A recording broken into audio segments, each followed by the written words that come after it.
Hello, everyone, and welcome to our Saturday session with GEG Ahmedabad and Pune. So, along with me, I have Ritika. Ritika is a co-leader for GEG Pune, and I also have Payal, who is a co-leader for GEG Ahmedabad. And Hello myself, everyone. I am Reshma Hona. I am the GEG leader for Pune and Maharashtra. So, welcome all of you, and we are very excited to have you here. So, Ritika, you want to tell something about our GEG, like what it is for educators who are joining for the first time?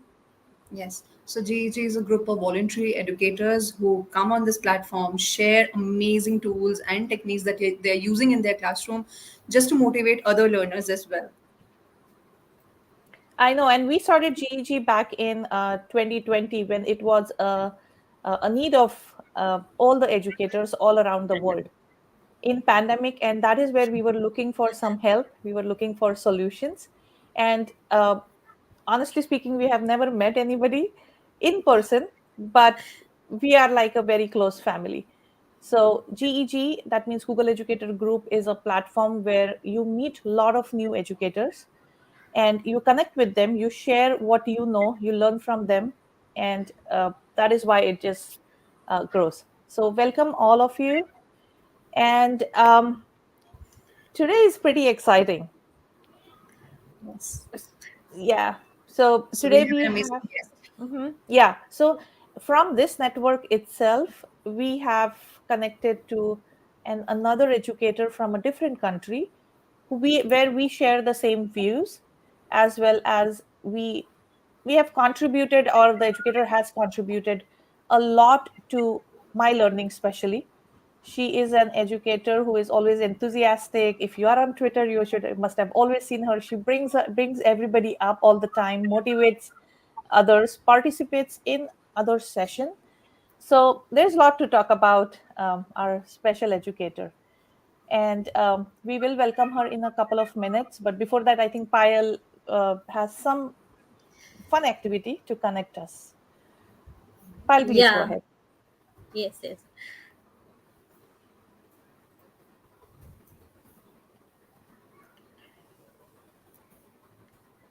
Okay. I think we are here for the warm-up activity and welcome to emojis world. Nowadays we are using the low stop emojis, right? Emojis is a part of our life. So let's start a game or a word with the emojis. Can you? In this game, you have to guess the company's name. These are the all well-known companies, and with the emojis, we can guess which companies is there. First one is can you guess the company's name? Just write down the message in the chat box. Oh, mhm. Yes, Is Ritika it? ma'am. Yes, ma'am. Uh, This looks tricky. Yeah, it's tricky. is it some edtech company, or is it just? It's I And think software company, oh, and we are using. It's Microsoft. Is it yeah. Microsoft? Yes, oh, exactly. It's a correct answer. you guys smart, yeah. It's a Microsoft. hmm Okay, guess the second one.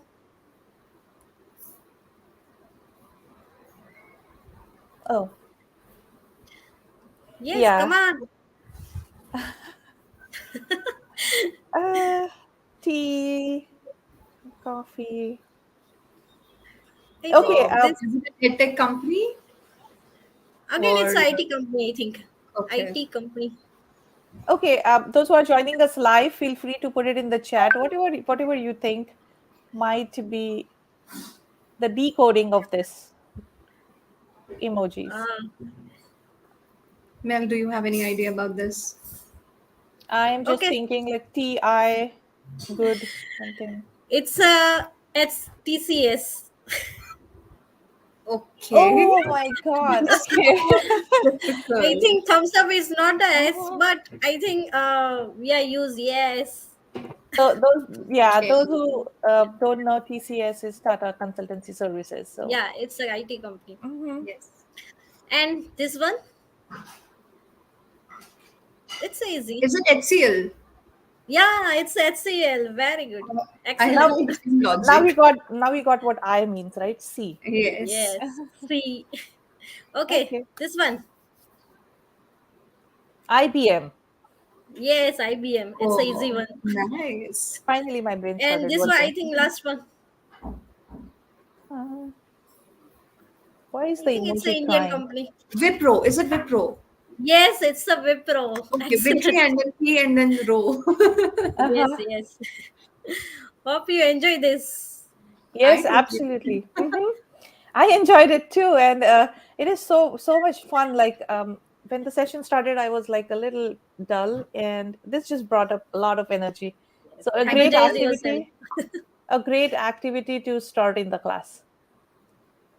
Mhm. Okay, awesome. Thank you so much, Payal ma'am, and let us invite our guest for today. So we Yes. have kept her waiting for a long time. No, Hi, Mel.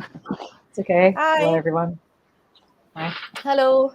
So this is Melissa Eveling, and thank you so much, Melissa, for accepting to come over our GEGs in India sessions. And we are looking forward to a lot of different ideas to integrate technology even in face to face with you. So I'll give a little bit background about Melissa. I met Melissa first time as a co-leader in Global GEG, and shout out to all the global GEG educators who are always there to share what they learn and bring up and inspire others in the whole group. So Melissa is a secondary Australian secondary mathematics teacher for over 10 years. She was in Victoria for 4.5 years, in Australia 5 years, in Taiwan in IB school, and over 2 years in Colombia. So she has been teaching all around the world, I would say. She is a Google certified educator. She's an ambassador for Moat. She's a Whiteboard.chat ambassador, as well as she's an advanced educator for Nearpod. So Melissa will be showing us a lot of examples about how she managed to continue integrate technology with different tools into her classroom despite being back face to face for a long time now. And in India and other countries, we are now experiencing the same transition. Like we all were online, we all got really used to all the tools that we can use to help our learners be engaged. But now, when it is almost like a hybrid mode, which tools and what are the ideas that we can keep our students re-engaged again? So it is going to be a quite an interactive session. Melissa sure has planned a lot of activities for us. And welcome, Melissa. And we are really looking forward to your session. Hello, Oh, good morning. Oh, Dr. Vishal. Yeah. Hi Perfect there. timing. Hello. Yeah. Good evening, everyone. I'm glad to be here and so glad to have you, Mel, for this session. I would just like to recall, Reshma, a few of the first initial sessions that we had, when we just started the journey for the GG chapter. mhm. And when I joined the global GG community, Mel was one of the first persons that I interacted with on the Twitter, and Mhm. she readily accepted my request to join and follow. And I was very much I'm still very much fascinated with this Twitter handle Funguli. I looked over all those, all your posts, and just saw that how creatively you have been, doing the work in your own class, in your own community. It's really, fascinating and enticing that this is something that we should be doing in our class as well. So this is the day we are going to learn something from you. So welcome aboard, and I'm sure our the entire community, the educators, will be benefited from your session. Thank you. I'm sure we can all learn from each other, not just from me. Absolutely. Mel texted me yesterday and she said, "What exactly should I share?" I said, "You always have amazing ideas. Just pick whatever you like, and True, very it's going to true. be a great learning for all of us." So True. yeah, Greta said she loves Mel's Twitter handle. So let's get started. Okay. All the best, Mel. We'll be right there behind the stage. And if you need anything, just give us a call. Sure. If you can pull up my screen so people can see it. Yes. Okay, fantastic. So thank you for the warm welcome, and welcome to all of you for joining. Thanks for being here, no matter what, I guess, time zone you're in. So as they mentioned, okay, my name's Mel or Melissa. I teach here in Colombia. I've been here for a couple of years, but yeah, I've traveled quite a bit around the world. Been some interesting experiences. I'm an ambassador for a couple of things, but nothing extreme. It's just a couple of tools that I really do enjoy using in my classroom. So for today, there's a few different things that I'm going to go over. One of them is about Blockit, if you've used it before, about Desmos, about the agenda, about some content creation and giving students choice. And yes, so explaining my situation right now. So this whole school year, we've been fully face-to-face. So there have been some students that are occasionally remote. So they'll, we do need to maybe connect to the meet with them sometimes, but the vast majority have been in school. And so as Reshma and Ritika might have mentioned, the fact is that when you're going from fully online or going, I don't know, hybrid back to fully face-to-face, how do you know which parts to bring back into your classroom and which parts might work still okay for you and which parts you're like, no, I don't want to use that anymore. And obviously what I'm sharing today is not going to be like yes or no, like you should do this or you shouldn't do this. It's just my experience. So just realize that I'm just one person, okay, just presenting things that have worked okay for me, but don't think that you're like, oh, I must integrate all of these things into my classroom. It's about thinking of what you've already used, okay, and continuing with those things or how you can modify them, okay, to suit your current classroom climate. So I do have this question. This is a check-in, okay, that I actually did with my students yesterday. So often at the start of a class, I'll ask them, okay, how are you doing on a scale of something? So in this case, it was a scale of potato. I mean, I just use slides, I just use Giphy, and I found various potatoes. And I mean, in the chat, you can give me a number, like from 1 to 6, how you're doing. And this is what I do at the start of each class. So when we were virtual, I did this, I shared my screen in the Zoom or whatever, but then also in person. So like as I come into the classroom, they usually see this projected on the board. And when I do the attendance, they have to tell me like what number they are. Sometimes I'll ask some questions about it, depending on how they've responded. Like for example, for me right now, I am a 3 because I'm going from, I don't know, sad to happy to sad throughout the whole time. But right now during the presentation, I mean, like, I guess I'm a 6 or like a 4, I'm pretty calm, or like I'm excited to see like different people here. So thank you for coming in here. But yeah, that's one of the things that I would do still, despite being in person. Now, so Blockit. I don't know how many of you actually have played Blockit before or not. So we are going to do this together. I'm going to explain how we use it. Now, this is supposed to be math, so we're going to do a multiplication one because why not? And later on, I'm going to share the slide deck so you can have the resources. You might be like, so how do I use Blockit and, how do I get set up and that sort of thing? It is in my slide deck. I do have like some instructions on how to do that. So I'm going to make this a quick one. So I'm going to say host now. And here. So you can go to blockit.com/play and enter this game ID, or I'm going to drop this in the chat for those that are hosting, and they can drop this in the live chat so you can join in.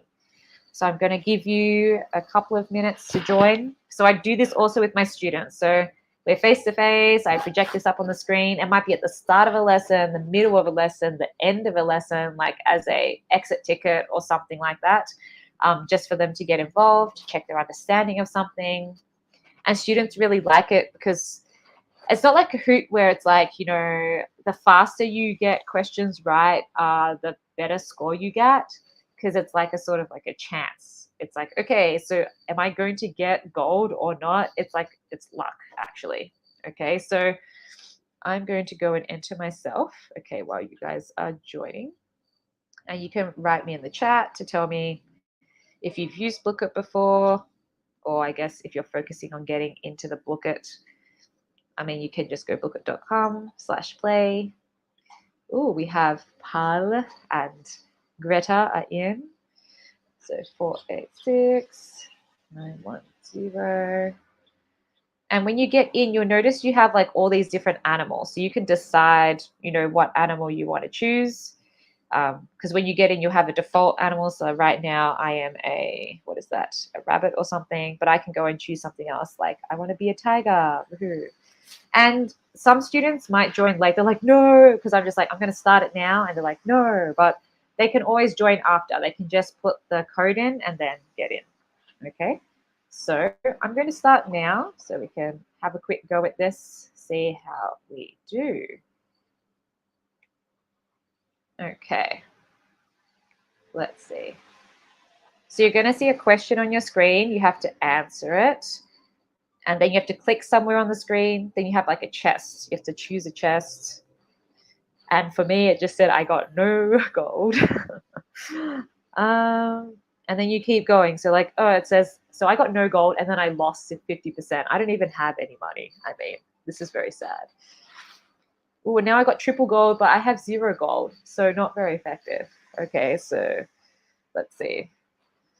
And it's funny when you do this with, sorry, Greta. When you do this with students, and if you join with them, and they'll always try to steal your money. It doesn't matter. Like what score you're on, it's just going to happen. Ritika, come on. But yeah, hopefully you understand how to play. So it's like answer the question, click somewhere on the screen, choose a chest, click again, you have a new question, and it repeats over there. And you can decide like how to end the game. So if you want to end the game early, you can randomly actually click here and say end now. Because some students are like, end it now, because they're in the lead, But you're like, no, we still have 1 minute and whatever to go. And a lot of them, they won't even notice the time until there are like 10 seconds left. Like, no. And then all these things are happening because anything can happen within like 5 seconds, basically. So, yes. I mean, you have a minute or so. I could end it. I mean, but it seems like people are pretty into it. I don't know if people are writing anything in the chat. Oh, Pam's in. Pam, you could play too if you want. I mean, the code is there. It's 486910 if you want to pop in. It's nice to see you here. I haven't done presenting for a while, so some fun times doing some Blockits.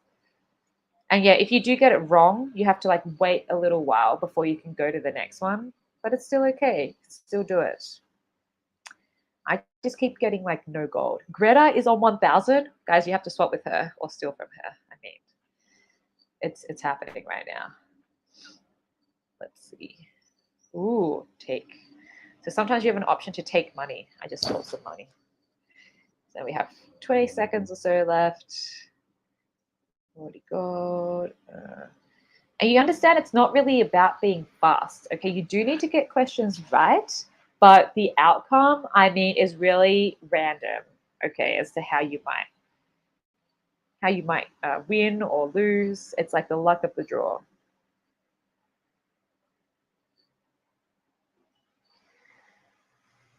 So it's like you're close to the end and you get a swap and you're like, ooh, yay. And I just got double gold. So do I win? No, I don't win. That's okay. Well, congratulations, SG. I'm guessing that is Sangeeta. Well done. And hey, look, I came third in the end anyway, even though it was at the bottom. But you can see, like, I'm sharing my screen right now so I can see like what people got for golds or whatever. And usually I would not show the report, but I might view the report and see, okay, well, you guys are pretty much geniuses, 97%. Well done. Multiplication facts, you guys are cool. But I can see in here who actually got, certain amount of points. And because often the people that get the highest scores, so like, for example, Paul got 100%, but they only got 1,000 something gold. So, but I don't usually share this page with the students. Okay, I'll just usually share maybe the overall percentage and like their rankings with the gold. The students can see their own percentage, but not the rest of the class. But it gives you some good information, okay, about do we need to do this again? Do I need to like refocus, I don't know, or go over like a concept or something like that. I don't know if anyone has questions about, yes, everyone's saying it's excellent, exciting. Yes. So it really, you're talking about like re-engaging students, right? So even with like virtual learning, I guess I had times where students just were not engaging and they weren't doing it. But like now students are like, are we going to play Blockit? You know, they get excited about it. So, I mean, it's something you can still continue, you know, with your classroom. Or it's something for some of you, it's new, right? So something you might want to introduce with your classes. So like a break from doing Kahoot if you're doing Kahoot all the time. Anyway, so later when you see my deck, you can actually click here and there's like some step-by-steps of how to set up your account. It's free and everything, okay? So you don't need to worry about that, but just about if you want to assign something as homework or whatever, you can do that too, okay? My other thing is about Desmos. So you are going to be a student in a moment. Let me see if I can link this. Hold on. So if Reshma, I don't know if you can share this link in the chat with these people, or people can look at my screen to join in here. I know some of you might have used Desmos before. I'm not sure how you've used it though exactly, but basically the information is over here. Okay, so you can go to student.desmos.com and type in this code, or you can click on the link which has been shared in the chat. I'm not sure if you guys have used Desmos before or not though, so you could write in the chat to let me know if you do have any previous experience. I know a few people are joining. It's paused right now, so you can't actually go anywhere, sorry. I'm going to give people a moment or so to join. So as a teacher, I don't know if you've used Desmos before or not, but you can decide if you want to pause them, if you want to move them around, if you want to paste them, if I want to anonymize. So if I want to don't share like people's names the whole time, I can just anonymize and your names change to like a famous mathematician. So I'm going to paste everyone to the first two screens and I'm going to unpause you. Because maybe like you can start now. So like on your screen right now as a student, you're going to see this check-in screen. So it's going to say, which sloth are you?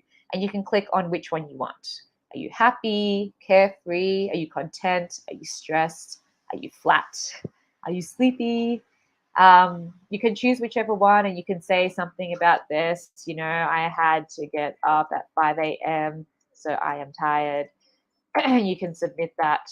I can go to your teacher. And if you want, as a student, you can say, see everyone else's and see what are people writing. Oh, some people are carefree. Some people are relaxed. Some people put happy. Some people put they're okay. And as a teacher, I can go check the summary. Everyone has filled this in. Okay, let's have a look, see what they're doing. Okay, so some people are saying that it's because they said it's Saturday morning. That's why maybe they're feeling a bit sleepy right now. So I can see here as well what most people are choosing. Okay, so I'm showing you from the teacher view, okay, and also what it looks like from the student. So if you're on the YouTube, I mean, you can also follow on with me or inside the Desmos. The second screen, which you can move to from the top, there's this next button over there. You can press that to go to the next screen. You'll see this little GIF of this dumpling. So you can write down here what your favorite food is, whatever you like. Okay, it might be whatever you like, and then you can say, so you might say, xiaolong bao. Okay, that's one of my favorite foods, like soup dumplings. And I can say, share with class, and then everyone from the class will see your response. And over here, I've said you need to draw and to use some different colors. So maybe I'll use black. Try to draw your favorite food. So my thing is not going to really look very exciting, but anyway. And I won't always share my screen like this, okay? So it's this looks like a poo instead of a dumpling. But anyway, and then you can get students to practice using, I don't know, different colors or different effects, whatever. But obviously, you know, it doesn't have to be just used as a check-in or like, do you know how to draw? It can be anything. I mean, like most of you are math teachers probably.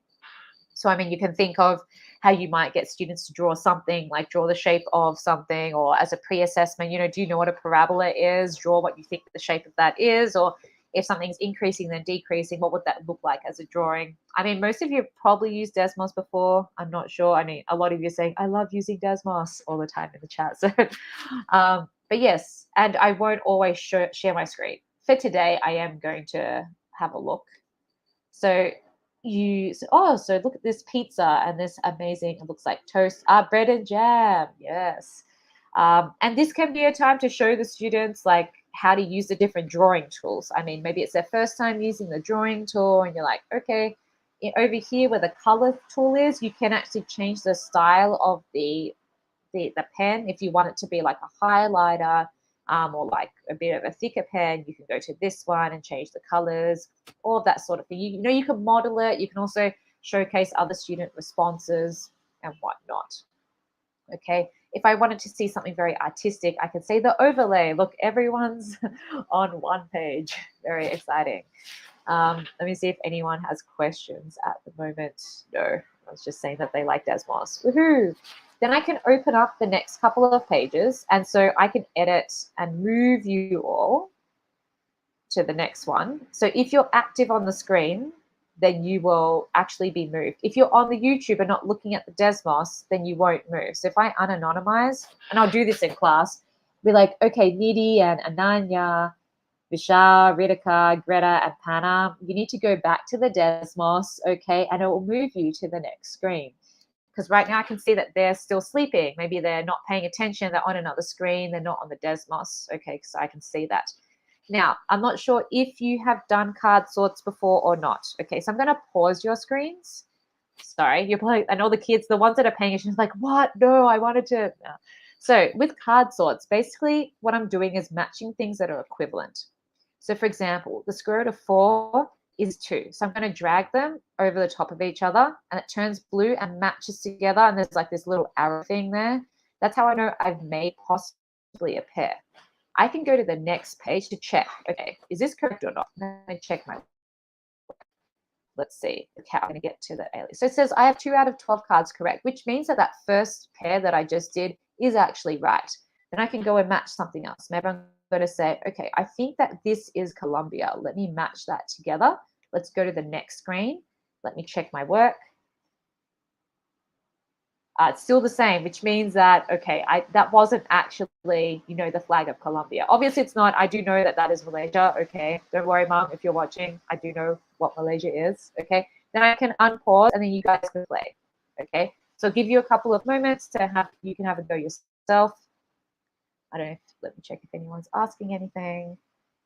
Okay, no one's asking anything right now, so I'm just going to see how you're going.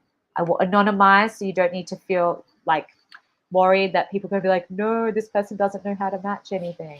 So as a teacher, I can see like who's actually on this screen right now. So a couple of people have left, okay, clearly. So I can see like who's getting things right or wrong. And you guys can check yourself. You can go back and forth to check.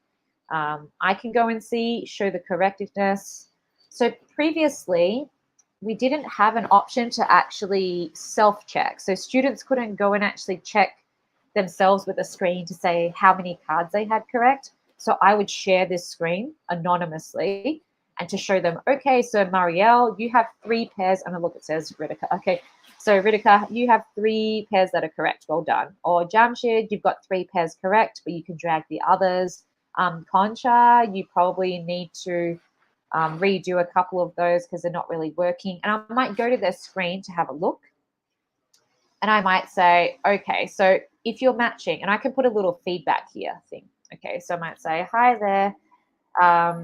So when you are matching cards, you need to drag them over each other so they form a pair, like what you did with Colombia and the flag. Because like with Colombia and the flag, it's actually matched, okay? Like it's got this little arrow, whereas these ones, like for example, Taiwan, this hasn't matched yet. It's like not actually on top of each other. So when you drag them on top of each other, they turn into this blue thing, and now they're together. When you move them together, they're together, okay? And the students can't actually respond. So I'm not sure who this is. Concha, who is this? Rupali. So Rupali, if you go to your screen, so with the matching cards, you can see by feedback. So I've written this feedback for you. You can't respond to it, but I'll know when you've read it, because right now it says unread by student, because maybe they are in the YouTube, maybe they're watching me instead of, you know, being in here to see the feedback, okay?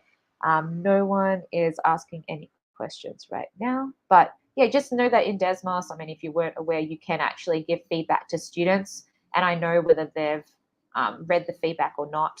So I can see, I can go to, wait, let me see. So I can go to Nalini, and I can just say, let's say, I can just say, well done, amazing job. Okay. And I don't know if Nalini, who is Nalini?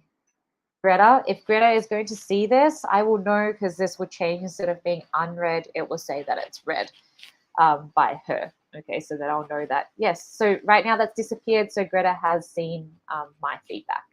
Okay.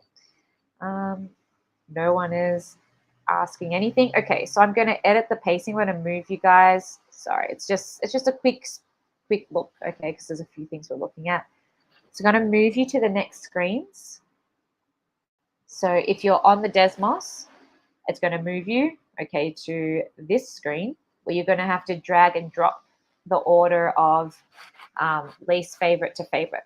So again, okay, depending on what subject you're from, I know most of you are mathematics, so you can think about like the card sorting activity, what you might want to match together, like equivalent expressions, okay, or maybe vocabulary with a graph, or like, yeah, equation with a graph or something like that, because you can have options of pictures matching with words, or pictures with pictures, or words with words.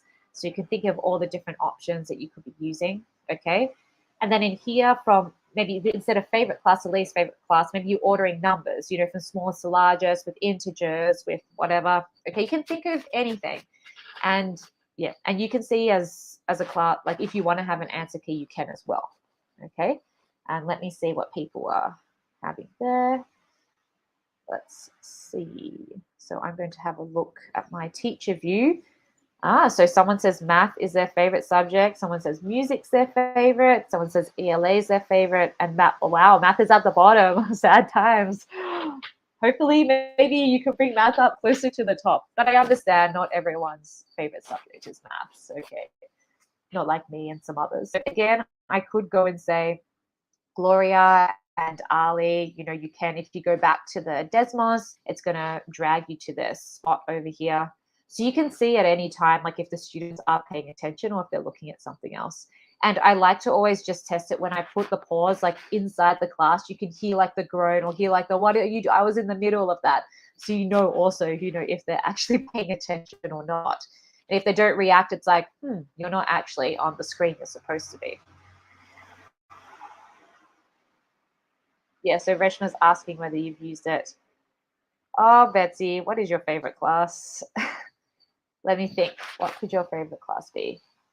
STEM or EdTech or connecting with people, sharing all the things. But yeah, you can decide what you like, okay? And then here, obviously this is math, but I did not make all these things. So I borrowed them from different educators. Some of them I did make myself. I didn't make this one, okay? All of these Desmos screen have like a computational layer where you can like do some programming in a way, or coding, okay, to program what happens when you drag this somewhere. So if I'm dragging it over here, for example, it says, oops, that's the x-intercept because it's on the x-axis. So I'm like, okay, maybe I have to drag it over here. Yes, and it says great job, you know? That's like an interactive thing. Just in case you haven't really used Desmos that much, okay? I know some of you are like, yes, I'm an expert, I know everything, okay? But just showing you. And then the last screen is a reflection. So I like to have this, whether I'm using Desmos or not, like as a reflection screen, to say, okay, so how well did you understand the class today? And having here, okay, what did I want you to understand? Do you know how to match cards? Do you know how to use different colors with the sketch tool? Can you drag items? And then include here, like, what do you need to work on? So you can think about your class, like at the end of the class, what do they need to understand? Did they know how to factor quadratic expressions? Did they know how to recognize prime numbers? Did they did they need to know like the shapes of graphs or whatever it is? Okay, I'm trying to relate to maths randomly because I know there's like some math people here.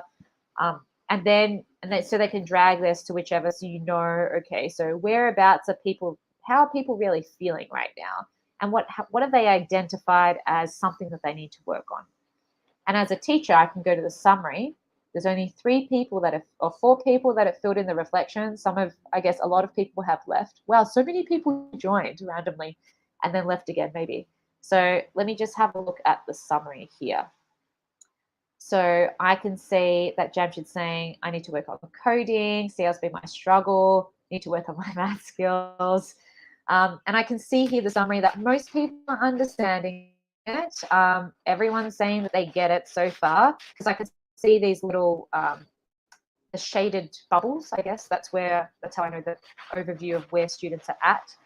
And if I wanted to be like, oh, who said what? I can go to the responses individually and say, okay, so this person's saying they think they get it. Oh, no, but they've moved it. Okay, so most people are saying they liked it, that they can work on their own. This person said they got it. Maybe maybe it's their first time using it. So I'm like, okay, so maybe they need a little bit more work. But everyone's mostly on the positive end. Okay, but that's Desmos. Let me see if anyone has questions. Greta's talking about the fact that she used it in an English class. So you can think about, if you're not a math teacher either, this can be applied to anything, right? Think of all the things that you could use it for. And so at any time I can edit the pacing. So I can say edit, I can say maybe I just want people to go back to the starter screen, or I want people just to go to the reflection screen, so they're just focused on that. So I'm just like bringing everyone, whether they're finished or not, to that final screen to make sure that everyone can fill in that. So I'm like, guys, no matter where you got to, okay, just complete this so I get a quick idea of how you're doing. And I know sometimes when students self-reflect, they aren't the best, or they're not very honest with it. So obviously you can see as a summary how those students went. So if this person's saying they really understood everything, but then I'm noticing that they actually got these 2 things wrong here, I'm like, okay. So maybe their perception of like they are amazing and whatever is maybe not quite matching up with their results. So maybe I need to do a bit of intervention with them, or do some review with them, etc. Okay, so you can see easily with all of that. Okay, no one is asking anything. I'm going to stop pacing. Does anyone want to ask anything about Desmos before I move along at the moment? I don't.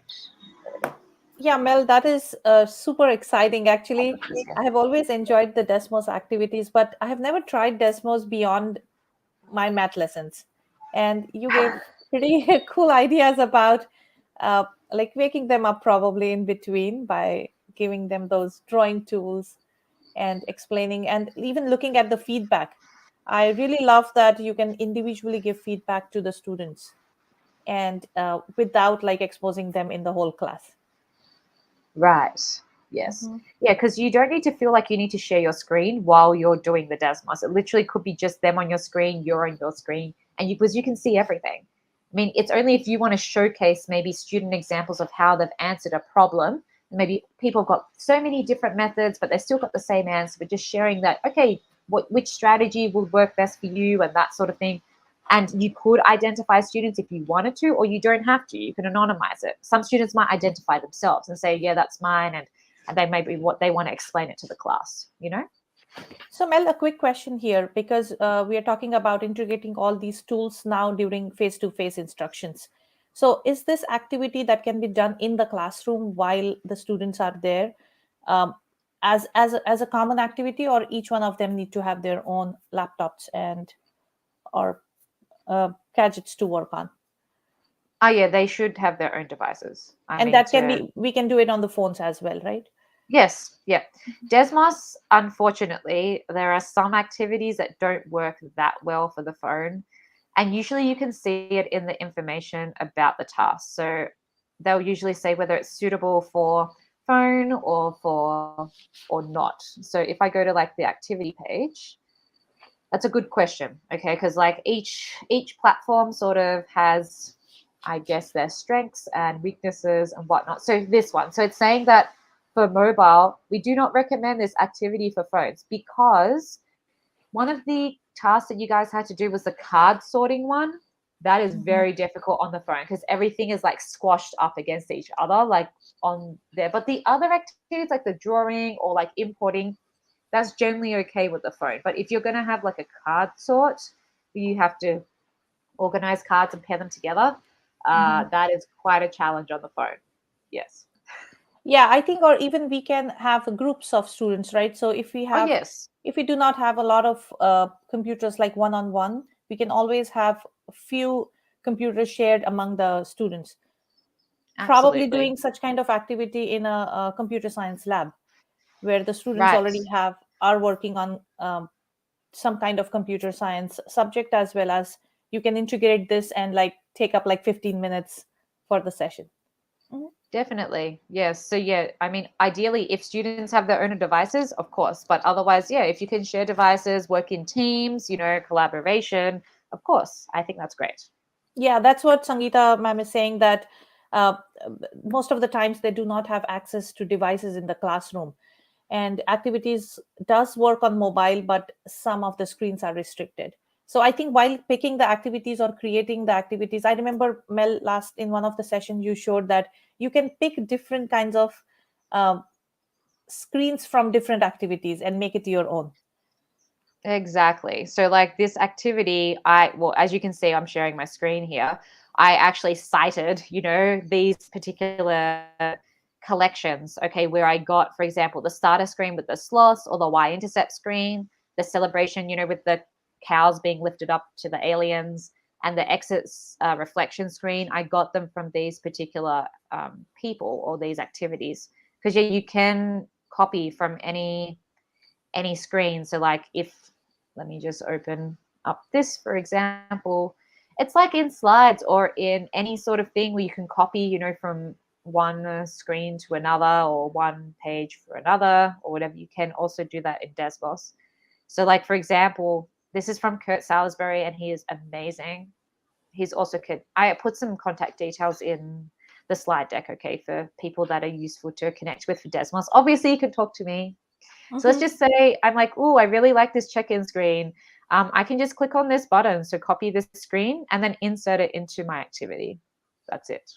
Yeah. And you So said a very important thing, Mel, that citing from where you got this activity yeah, and just giving them credits. acknowledging. Mhm. Yeah, so that people know that I mean, unless you created it. So like, for example, in the activity here, I mean, I did create a couple of those things. So like the favorite food, the card sort, and yeah, so like those things, if you're creating them yourself, obviously you don't need to say, yes, I created screen 2 and 3. You can if you want to, but it's not that necessary. But I think it's good if you link the collections of the other ones, so that person can go and explore the other things. It's not just copying from yours. Yeah. Mhm. Thank you. Yeah, please Yes. continue. Yes, Betsy, you can always toggle. So if I go back to the one that you guys are in right now, I did do that a couple of times actually, because I was like, who is that person actually? I do want to see their name and whatnot. So in here, excuse me, in here right now, it is anonymized. Okay. But let's just say I go to teacher view, whatever. I can go and unanonymize. So I can say, okay, so what did each person respond? I can see their names. So I can anonymize and anonymize. And the students on the top left-hand corner, they'll see their name there. So either their name, or when I anonymize, they'll have their famous mathematician's name instead. So it's very easy to switch from one to the other. Okay. Yeah, I don't know if that helps, hopefully. Okay, radio. So moving along, hopefully things are okay at the moment and you're understanding. And again, remember, the things that I'm sharing here are things that I am using, and maybe they're effective for some of my classes, but I don't use Desmos necessarily for every lesson. Okay, like I will find out what activities I think it's useful for. It might be for a quick check-in, or maybe it's this activity, this investigation. I like Desmos for investigations. But it really is up to you. Okay. So in my slide deck, which you'll get access to later, you can actually, that activity that I just did, if you wanted to use that with your students, just to get them to play with Desmos a bit, you can click here and you can get a link to the teacher version. And if you're still like starting with Desmos and you haven't really used it that much, you want to explore more, you can click here. I have a Wakelet, okay, that has resources, okay, for getting started with Desmos and people you can connect with and whatnot. But of course, you can always talk to me, okay, and also other people that are in this group who are very excited about Desmos too. Okay, so other things I'm just going to quickly talk about, because we're all about, okay, so what did I still use in my classrooms? How do I use them? Are they still effective? Blah, blah, blah. Okay, so daily agenda is something that, like my school, I use Google Classroom. So under classwork, I pin this published slide deck at the top that says new daily agenda, semester 2, and I update it. I don't need to update this because it's a published link. So I have a Google slide deck with all the things about my classes for each day. So you can see in here, you know, how I might have, you know, I have like what they need to do, basically links to whatever they need to get done, what they need for the lesson. I also have a Moat thing. Look, I'm also drinking from a Moat mug right now. I am a Moat ambassador, you know. But now you might be like, so do you still need this? Because I mean, in the classroom, I generally write up on the board like a checklist, like alert, what do we want to learn today? How are we going to achieve that? What do we need to get through? So they have that visual right there. But if students want to go back, you know, they want to go back and say, okay, so what were we doing last week again? You know, what we were talking about, what were resources were linked and whatnot. They can't go back to the board, right? Because you've already erased the board, it's gone. So I'm still using the daily agenda. So this slide deck that I published, and the students, they know to go there basically at the start of most classes if they want to access the resources. You could also post the links on Classroom for every single task, okay? But sometimes Classroom can get a bit crazy with having like 6 different links or something for the week, instead of they can just go to the daily agenda and get the links from there. But obviously, again, this is something that has worked relatively okay for me. And I mean, like some students, they like it. Some students don't like going to the agenda. I mean, each to their own. But I think the main thing is like if there's a student that's absent or there's they just want to go back to access some information, I think the daily agenda is a pretty good resource. Okay. I don't know what you guys have used before. I don't know if you can share in the chat to let me know. Have you used something like this before, like a slide deck where students can see, you know, what they've done before? They know like what resources are there. I'm not sure like how you share, how they know like what's going to happen in the class and whatnot. Yeah, so Betsy's saying that it's, yeah, weird using the whiteboard. So you're so used to just projecting my screen and saying, okay, this is what's happening. But, you know, throughout the lesson, you're not going to have that screen projected the whole time, right? So I write up on the board, okay, the agenda, but then I remind them, okay, we have this, because obviously on the whiteboard, they can't click on links, right? So it's just, they have that as a resource on Classroom. So again, in my slide deck, if you think this is something that you would still use or maybe you'd want to use, okay, to help share resources and whatnot, it's in this slide deck, there's a link to my templates. If you're interested in them, I basically what I do is I modify a Slides Mania template. So Paola from Slides Mania has amazing templates, and I've put links to them in my slide deck as well. Okay, about the different sort of layouts. I don't invent these layouts. I just take them from Paola and I modify them, adapt them to whatever suits me and my students. Okay. But yeah, I have some instructions and advice there if you are curious about that. So I know that Betsy mentioned that, yeah, it is good for those kids that are at home, and Greta's talking about, yeah, using it as like a to-do list. It's just so that, you know, they know what's going on. Some people forget to check it, but then some of their classmates are like, hey, you know, the resources are here, you know. Yeah. I don't know if anyone needs any information about agendas in general. No one's really, we're just generally commenting about these things. But again, you do not need to feel like you're like, oh, I never used this before. Do I need to use it now? You don't need to. Okay, I'm just sharing things that I have continued to use, okay, in my classes. All right. Is actually anyone? No, okay, they're just sharing the, oh yes, and in the thing that's along the bottom there where it says follow Mel, my thing doesn't have like 2 G's. So just so you know, in case you're like, I don't know who this Fungoogly person is, it is just Fungoogly. Okay, so content creation. Now, I am not sure about you, okay, but for me, the year, like during the pandemic, I recorded a lot of videos. Like I went extreme in video mode, or in creating resources for students so they could see them, because, or like uploading photos of process, or just so many different things that we use for our lessons that we didn't really have before, you know? So, and I just want to be like, okay, now that you're back in the classroom, doesn't mean you can't still use those videos that you already made last year. I mean, if you're teaching radicals again and you made a video last time about radicals, you can still share that as a resource for students. And I'm going to show you some of the things that I made last year that I'm still using and some of the different ways that I use them now. But I don't know. No one's commenting in there. I probably killed everyone. Anyway, hopefully you're still alive, people. So I use I used a lot of different things, but I'm just these 3 things. I use Loom for screen recording. I know a lot of people use Screencastify. I mean, each their own, doesn't matter what you use. There's a lot of different options there for screen recording, but I did a lot with Loom last year. Very basic, easy, just to use. And if you need to make some basic edits, it's very easy. Then EdPuzzle, I don't know if you guys have used EdPuzzle before, and Flipgrid if you want to do something a bit extra. So Loom to start off with. Now, I don't know if you can see this quite clearly. So I was curious as to how many videos I had actually created, because I couldn't really see that easily, because on Loom, I've organized most of my stuff into folders, so I know what's going on. And Liam from Loom got back to me and told me I'd made 747 videos. That was back in November, and I've made more since then. So crazy amount. You don't never realize like how much you're creating, right? Until someone just gives you a number. And you're like, really? Wow. So it's like, okay, so since I made so much content, I don't need to go and make that same stuff again.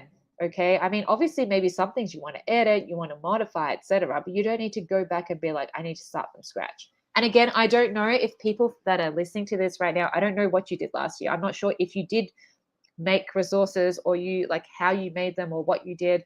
I do know from my experience that a lot of math teachers made a lot of videos in whatever way they did it. So like whether they're using the iPad or they're using like a document camera. So like I bought this a document, it's an OkioCam about a year ago or June last year, just for things that like for transformations and things, sketching things out. It's good for the students to actually see me like with a ruler and a pen and actually sketching those things out. But anyway, so I used Loom and I had my stuff in folders or whatever. So you can think about, exponents, I'm teaching exponents again. Okay, I can link these resources to them again. I really like with Loom, you can share a folder. It's like a playlist on YouTube, and like students can go through the folder and play whatever videos they need to help review for something, or they're absent for something. I'm not going to make another video again because I already have it from last year. You can see, look, my little Jamboard things with our prime factors. Anyway, does anyone have questions about Loom? Very important to be able to see and hear their teacher explaining the concept. Yes, because I did actually originally use a lot of videos from YouTube, and students did find that okay, but then they liked it when I was explaining as well myself, like hearing my voice, which does take me to EdPuzzle. So I'm not sure how many of you have used EdPuzzle before. And also with EdPuzzle, I started off mainly by using other people's videos and just modifying them, just adding questions, making it interactive, putting my voice in there. And sometimes, there are videos that are made already that are amazing, and you're like, yes, Lubna's here. It's techie space. Sorry, very excited. But yeah, for EdPuzzle, I mean, you don't need to remake stuff, right? So if you made a task like last year, you already embedded questions and notes and things like that, you can reuse it. Or if you need to, you can edit it. I mean, you don't need to start from scratch again. And I mean, again, I'm not putting pressure on you to say you need to use EdPuzzle now. It's just that if you have been using it before and the students are familiar with using EdPuzzle, you don't need to get rid of it. Like I'm back in person. I don't need to use video anymore. They don't need that. I know that you guys mentioned that in the classroom, students don't have access, like they don't have one-to-one, like they don't have devices all the time. But at home, I mean, if they have maybe a family computer to go back over some things, if they were absent, or if they have their phone to watch over a video, to interact and that sort of thing. And Betsy is talking about it allows us to use our time more effectively. So I have tried a couple of times to flip my content. I haven't done it consistently, but there's often sometimes with my grade 11, so I teach 9s and 11s this year, that it is better to have the content at home so the students can watch that 5-10 minute video, whatever it is, take all the notes then, okay, and have the time in class to actually investigate things, discuss things, practice, and you as a teacher can see easily from that EdPuzzle, okay, so what from there was clear, what from that do they still need clarification for, you know. And Ritika's talking about voice feedback is very powerful. So in EdPuzzle, the students can actually record their voices now, like as a response to things like Nearpod and a few other things like Moat, okay, they can actually record their voice as a response. So if you want them to have like an open-ended question to respond to it, they can use a voice note also, which I think is very cool. A lot of my students do prefer recording their voice instead of typing for whatever reason. So yes, so Betsy's talking about the length of the video. So most of my videos, I mean, you can see here as well, so they're like under 5 minutes, most of them. I might have something that's a bit longer for the older kids, might be 6 or 7 minutes, but generally I try to keep mine under 5 minutes, but it's really up to you. So someone that has really taught me a lot about videos and about flipping content is Stacey Roshan. And I mean, her videos might be 15 minutes and they're for senior kids that are doing honors or whatever. And they're okay with doing that. They'd rather do that rather than in the class having to take notes. So, I mean, it's really up to you how you use it. Yes, so Jyoti Sajdev, okay, was talking about, sorry, I'm really bad at pronouncing names, about having the questions in between the video to break things up makes things exciting. So like you're watching this video and then a question pops up saying, okay, so what's this? What did you go from this? And how, you know, what would your next step be? You know, or what are you thinking? Those are really cool. Okay, that's why I do like EdPuzzle. But again, I'm not here to like say, use these new tools. It's like, okay, have you been using them? Continue using them. And I like how it gives you an overview, okay, of what they've been up to, etc. And you can link it with Google Classroom. Flipgrid, I've recently been using it with the document camera, just to make it a bit more, I don't know, interactive, because Flipgrid, you can really jazz up your videos. You can put like GIFs in there, you can draw on there, you can type all the things, you put nice borders, filters, all the things, okay? So I've used that in conjunction with the document camera. And again, I can just use the same videos again, you know? This whole thing is about, it's trying to reduce your workload, okay? So I don't want you to feel like, oh, I've never done these before. Do I need to start doing them now? No, I'm not forcing you to go and do that, okay? You need to decide on what's best for you. And if you do have some videos, just be aware that you don't need to remove them or delete them from your memory. I mean, you did them. You created them. Just use them again, okay, for those things, if you find them useful. And the last bit is about choice. So during the pandemic, and I know we're still in the pandemic, but I mean, during that time, okay, I had never really created that much content. I mean, I'd given students choices and stuff by like, hey, you could do this question or this question like on the board, but not to the extent that I tended to do when that we were all virtual. I was like, how can I do this? How can I give them choices? So again, I created a lot of things last year and I could use them again this year. So about choices. So in the past, I would usually either use textbook things or something else. And I wouldn't really have a video option. I wouldn't have, I don't know. I didn't really think of all the different options you could have, you know, to help out students. But I did last year. So whether you're learning, reviewing, creating tasks, whatever. So this just, even on Classroom, just having these different options students can choose. It doesn't have to be complicated. They're like documents that you used last year or like resources or whatever. Just students have, like, this is a very ugly style document, but I mean, they have this like, okay, I want to use Blockit to review simplifying exponents, or I'm going to go and do IXL for this thing, or I'm going to go and check out Desmos for whatever. I'm going to do a quizzes. And how you present it, I mean, it's up to you. And like in answer keys and stuff now, I often have like a video explanation there. So in the past, I just have a written explanation, but because of last year and all the content that was created, I can just link a video explanation in there so they can just go and see that as well if they prefer. I also had, these are things that I used last year and I use them again this year. So I did translations again, like for tessellations, geometric transformations and things like that. And I use the same deck and the same links for students to practice. Okay, I can modify them if they want, but about the different digital resources, or if they want a textbook style resources or quizzes, or just different practice options. And that I noticed, I put here, if you're super confident, try to create your own video or create your own explanation, create your own problems. And this is also something that I created last year. Again, I used it again this year. I didn't and they have choices. So for example, to review for transformations, they could look at paper style tutorials. So like last year, before I had the camera, I used my phone and I was recording myself doing this, but I'm not going to do that again. I already have that resource and it still looked pretty clear. So I was like, I'm going to share those again. And other things that I did on Jamboard or just general practice things. So you see, look at my amazing paper right there, my steps. But anyway, it's something that I made. And I was like, it's useful for some students. Some of them prefer to see on paper, not with video, just literally step by step what it looks like. And I had this, they could choose options for practice or whatever. Okay, so that is basically the end of all my things. But the whole thing is about, because this session is about how do you re-engage the students, how do you still reintegrate that tech from last year.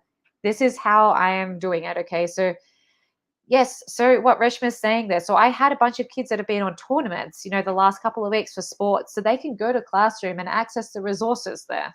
It's not like you're just, okay, I'm back in the classroom, so all I'm going to do is just keep everything on the whiteboard. I'm not going to project my screen, because who needs that? But sometimes it helps, okay? Sometimes those resources that you made in the past, you can use them again. And it's not just for mathematics. So it's not everyone teaches mathematics, but for any subject, resources that you used previously, you can use them again. And just giving student options, of how to practice, how to review, how to understand things, how they want to work, I think is an idea. But most people, I think, did that last year. They realized when they come back, they go back to just, I'm just going to teach you all at once, and then that's how it is. By giving them options of how to practice. Okay, that can be there. And yeah. That was amazing, Mel. And I'm still thinking, how can you manage to do so many creative things all together? You're What I did, so creative. but I'm not like, I didn't have to create those things again.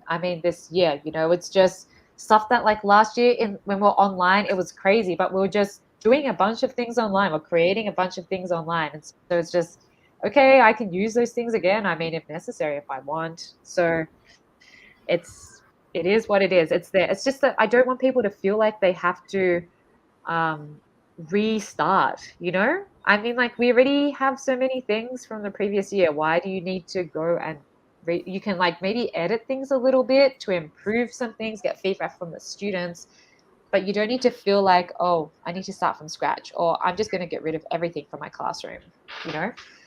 That's something that I was like, And it saves a lot of time. As a teacher, we are hardly, getting any time. So that saves a lot of time to use the previous resources as well. Yeah, and basically, Right. even exactly the same thing. Why after we went back face to face, a lot of teachers are now going back to the traditional practices. But I really feel that the things that we have learned in a couple of years, that is actually what we need to go and take with us further. So the hybrid model, like Mel was talking about, her students not being in the classroom, and it is so difficult for them to catch up later, along with teachers to make sure that they have learned. So having those kind of videos and then putting them in any kind of LMS or sending it to them in any form, and using EdPuzzle, using Loom, like lots and lots of ideas that can be continued in our classroom. And I just realized the three of us are math educators. Yeah, that is why Mel has been my savior for a long time. I was just What? chatting with her one day, and I said, "How do I teach sine, cosine, like trig functions?" And she's the one who told me, "Oh, why don't you make those sliders?" My students just loved it because they could play with each of those variables in there, in the trigonometric functions, and they loved it. They loved it because even if 100 times I draw those sine, cosine functions on the board, it is very difficult for me to draw as well as for them to understand how the amplitude is going to give an effect on what the function is going to look like and how it changes other things. I still think that traditional does have value and a place in the classroom, though. I mean, you still can use the board. I think that's important. Students like the board. My students are obsessed with the board for whatever reason. So, I mean, you can still balance, the thing. Just don't feel that like you don't need to use any technology. There are some parts that tech can help you with to help, like what you're talking about, with investigating with the graphs and adjusting the sliders. But you don't need to feel you need to still make everything technological. Like, it's just, you decide what works best. Just think about your lesson, what you're planning, and if tech helps with it, not just replacing something, but like helping it be more engaging or something like that for the students, then yes. But I don't think people should feel the pressure like you must use all of these things now. No, I don't use all of those things in one lesson. Okay, it's just decide when you want to use it and why. What's the purpose behind it. And that is so Absolutely. true. I mean, well said. And I want to thank all the audience also, because they were really, really interactive, and I think they loved all the tools that Mel has shared. So thank you everyone for being a part of this session, and thank you, Mel. A big, big thank you for No, thank you sharing this guys. with me. No, Thank thank you. you I'm guys for sure, having yeah. me. I'm sure a lot of educators are going to watch the session later because we had a Power Pack Saturday today. So lots of different types of sessions on there.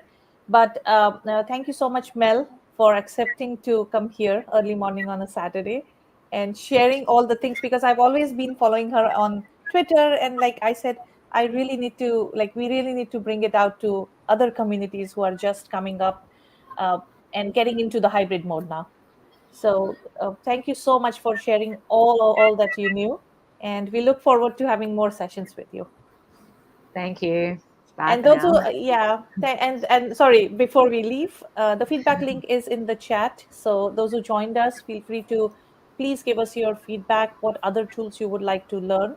Any specific tool that Mel showed, and you want to know more details about it? Like there is a lot of different things that can be learned within that particular tool as well. So do let us know. As well as now we have a GEG India Connect website in which all the India GEGs are listed. So wherever you are in the world, feel free to connect with us. I have posted that website also, the link in the chat. So go ahead, check that link. We have amazing GEGs coming up in India, helping educators learn and inspire each other. So thank you so much, all of you.